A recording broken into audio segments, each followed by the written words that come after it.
This coming Sunday is the second Sunday of Easter.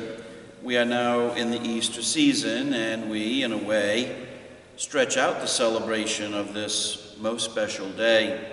The Gospel account comes from John, and it is the story of Thomas, who says he will not believe in the risen Jesus until he can put his finger into the nail marks and his hand into his side.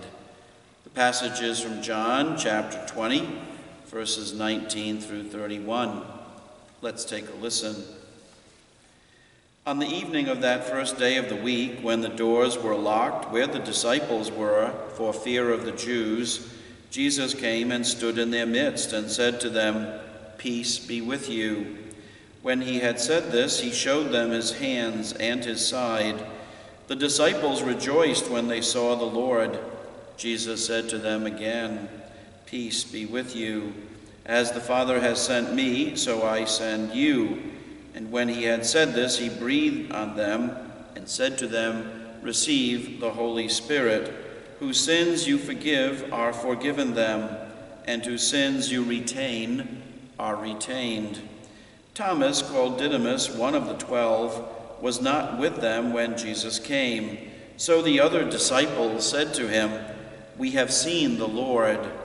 But he said to them, "Unless I see the mark of the nails in his hands, and put my finger into the nail marks, and put my hand into his side, I will not believe." Now a week later his disciples were again inside, and Thomas was with them. Jesus came, although the doors were locked, and stood in their midst and said, "Peace be with you."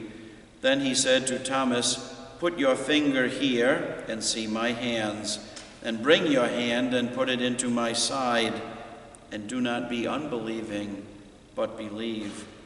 Thomas answered and said to him, "My Lord and my God." Jesus said to him, "Have you come to believe because you have seen me? Blessed are those who have not seen and have believed." Now Jesus did many other signs in the presence of his disciples that are not written in this book. But these are written that you may come to believe that Jesus is the Christ, the Son of God, and that through this belief you may have life in his name. We hear that the disciples were locked behind closed doors. They were frightened. Jesus had died, and they perhaps are wondering if they will suffer the same terrible fate as their master, crucifixion. Jesus appears and says, "Peace be with you." Thomas was not with the disciples on this particular occasion. When the disciples tell Thomas, "We have seen the Lord," Thomas indicates his reluctance to believe. He wants proof, literal proof. He wants to see the scars, the nail marks, the wound in his side. Just a week later, Thomas has his chance to encounter Jesus. Jesus invites Thomas to get the kind of proof he wants. Put his finger into the nail marks and his hand into his side. Thomas makes the great statement of faith, "My Lord and my God." Thomas and the other disciples see Jesus in his glory in a unique way. But it's interesting that they also see the scars.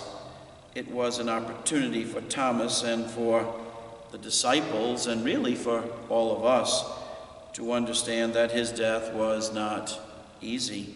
Yes, there is glory, the risen Christ, but there are also the scars, the nail marks, the pierced side. If we have ever doubted or wondered about some aspect of our faith, then Thomas is your guide. He was a believer, and yet he doubted. Jesus says, "Do not be unbelieving, but believe." That is the journey of our faith lives, from unbelief to belief. And Thomas is also the great example of bringing his doubts to the Lord directly. He stays with his brother disciples.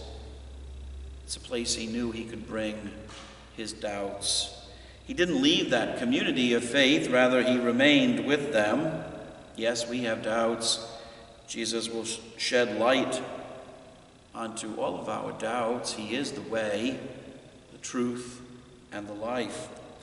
One writer has said that on Easter Sunday we celebrate the resurrection with great joy, and then we go back to work on Monday, back to the mundane, the necessary, all of the responsibilities we have in our places of work.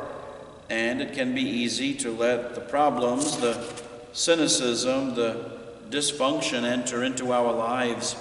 And so on the second Sunday of Easter, we may, like Thomas, have our doubts. It is then that we turn to the Lord of Easter, the risen Christ, the one who displays his wounds for us to see, to realize the authenticity of his love for us. We realize we can bring any problem to him. We just might walk away filled with joy, hope, and peace. Let the gospel fill your week. See you in church. For now, God bless.